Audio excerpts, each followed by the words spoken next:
नमस्कार, मैं हूं आपके साथ आयुषी शर्मा। आज तक 24 न्यूज में आपका स्वागत है।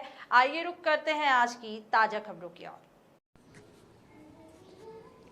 अंजार देश भर के अलग अलग हिस्सों से लगातार साधु संत नर्मदा परिक्रमा के लिए मध्य प्रदेश आ रहे हैं। इस बीच डिजिटल बाबा के नाम से प्रसिद्ध हासिल कर चुके स्वामी रामशंकर इन दिनों नर्मदा परिक्रमा पर निकले हैं, जहां डिजिटल बाबा लगातार नर्मदा नदी के विभिन्न घाटों सहित लगे हुए गांवों में भी पहुंच रहे हैं और नर्मदा परिक्रमा कर रहे हैं। डिजिटल बाबा अपने साथ सेल्फी स्टिक और कॉलर माइक लेकर चल रहे हैं, जहां वे नर्मदा परिक्रमा के दौरान अलग अलग स्थानों की समस्याओं को लेकर आम जन से बातचीत करते हुए समस्याओं को सरकार तक पहुंचाने की कोशिश कर रहे हैं।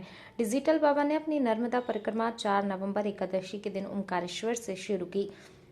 डिजिटल बाबा बड़वानी जिले में नर्मदा किनारे के इलाकों में परिक्रमा कर रहे हैं, जहां वे आम जनता से बातचीत करते हैं। हाल ही में डिजिटल बाबा ने ब्राह्मण गांव सिद्धेश्वर लहारा सिद्धेश्वर के दर्शन किए।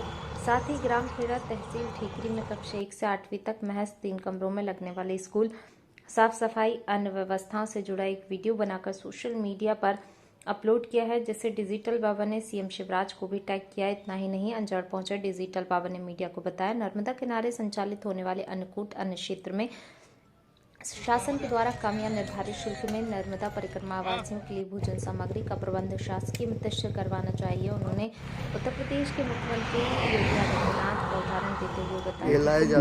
मुख्यमंत्री मेरा इस यात्रा में सिर्फ ये दिखाने का प्रयास है कि जो युवा है, यदि एक बार नर्मदा मैया की परिक्रमा कर लेगा ना, तो उसको इतना ज्ञान, इतना अनुभव प्राप्त हो जाएगा कि जीवन के विषम से विषम परिस्थिति, कितनी भी कठिनाई आ जाए ज़िंदगी में, वो उस कठिनाई को हंसते मुस्कुराते सामना कर पाएगा, अपने सफ़र पे आगे बढ़ पाएगा, अपने लक्ष्य को प्राप्त कर पाएगा। और साथ ही साथ जब एक युवा नर्मदा मैया की परिक्रमा करेगा तो उसको अनुभव होगा कि जीवन वही नहीं होता जो केवल हम स्वयं के लिए जीते हैं।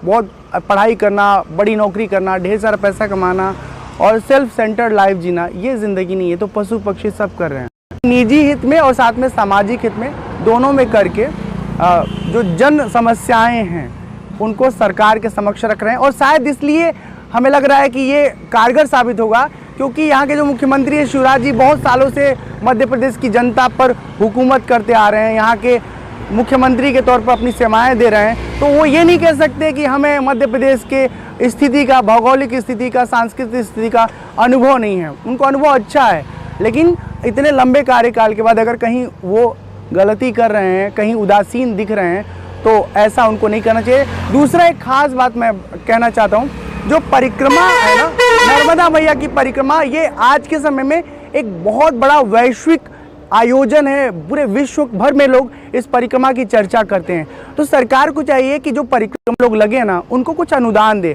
50,000, 1 लाख, 2 लाख, जो भी दे सकते हैं, उनकी सेवा को देखते हुए उन्हें अनुदान दे और कहे कि सरकार की तरफ से आप बाहर से आने वाले तीर्थयात्रियों की मेजबानी करिए। हमारे उत्तर प्रदेश में कुंभ का आयोजन हुआ था। योगी बाबा ने इतना खर्च किया कि कुंभ में जो एक बार गया, उसने कहा कि संसार में बहुत कुछ देखा, लेकिन ऐसा कुंभ, इतना व्यवस्थित कुंभ नहीं देखा। अभी नर्मदा परिक्रमा का जो पथ है, उसके लिए भी सरकार ने कुछ योजनाएं लेके आई थी, लेकिन उस पर कोई काम नहीं किया है। गडकरी का कहना है कि अभी परिक्रमा पथ उनका बनाने का मन है।